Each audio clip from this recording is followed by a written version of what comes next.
one, launch.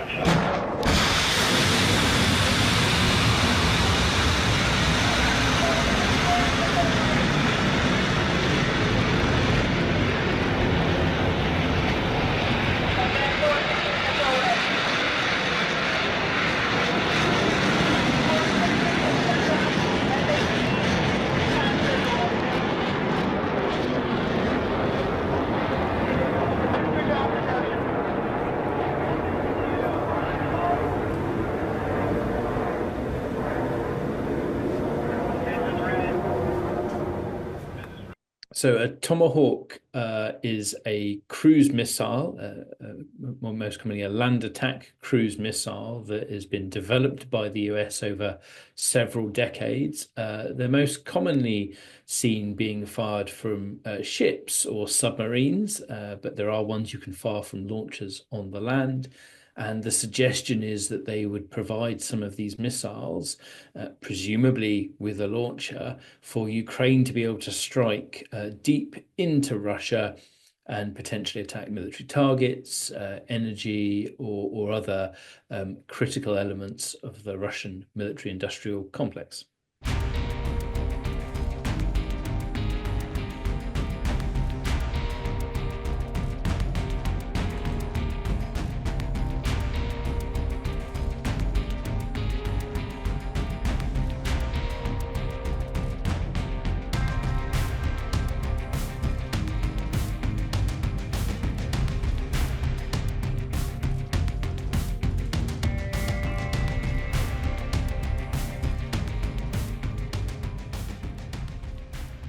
Three, two, one, launch. The advantages that a Tomahawk brings are that there are different variants, but they can range anywhere between 800 to sort of 1,500 miles. They don't have a huge warhead, but it is powerful and can attack hardened targets.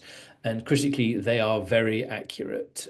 So they have a variety of different guidance systems that mean that they can be fired at something and hit a specific part of a target, within a meter or two, basically.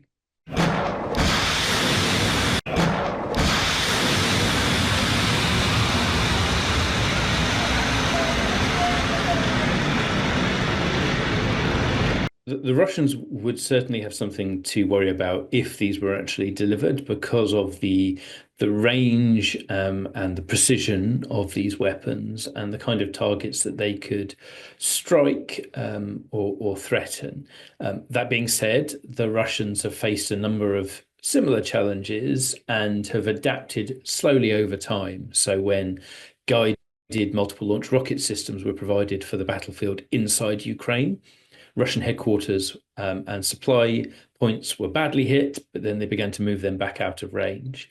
When Storm, Shadow, and Scalp arrived, they were very accurate and devastating, but the Russians have adapted over time with their defenses and have put up more extensive defenses. That hasn't prevented those missiles getting through, but it means the Ukrainians need to be craftier in how they use them, use more decoys and other things. So Tomahawk is not a wonder weapon. It's unlikely to be supplied in the kind of quantities that would radically transform the war, but it will present a challenge that Russian air defenses will need to take into account. And indeed, that will be whilst we imagine the Ukrainians will be increasing their strikes using their own drones and cruise missiles.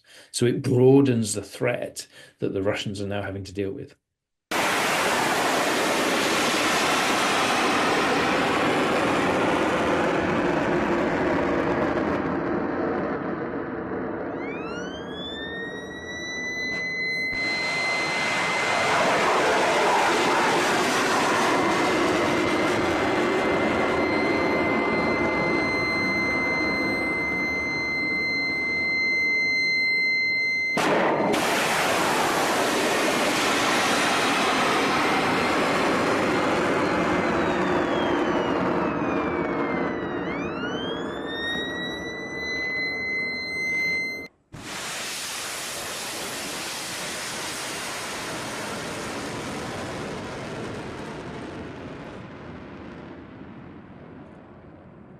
I'm a bit skeptical these will turn up.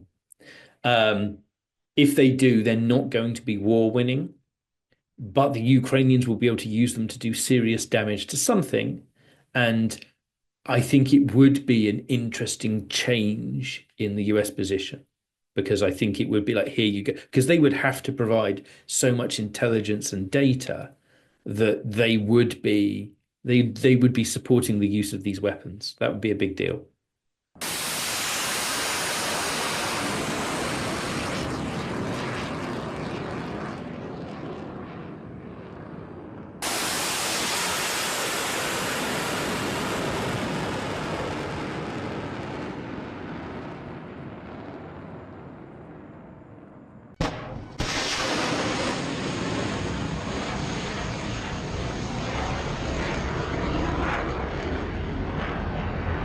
It is a step up in support if they materialize. But if you're Ukrainian, I think you would argue with some force that it is a response to the increased Russian air attacks. We're now seeing hundreds of drones, the Geran 2.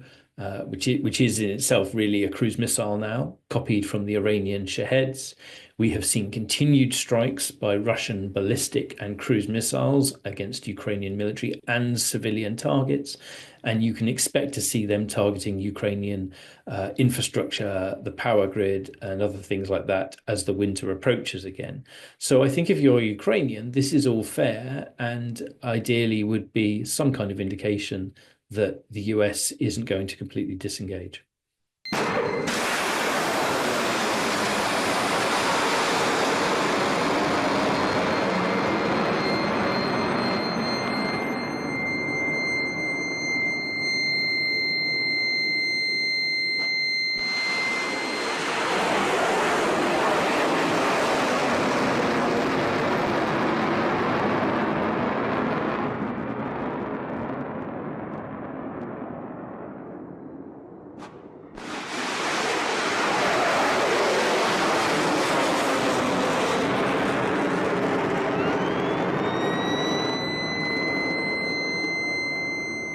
The US does provide these weapons, then I think there will be many within NATO and Europe who will find that heartening because it represents a reversal or at least a slowing of the trend of, if you like, the rhetorical disengagement of the US from this conflict and from European security. I mean, it's very much a material contribution that runs against some of the ways that the president has been talking about supporting Ukraine. I mean, he has made more US military equipment available to buy by European countries to give to Ukraine. But a donation like this would be actually the first major military support agreed by the Trump administration, as opposed to delivering weapons that had been previously approved by the Biden administration.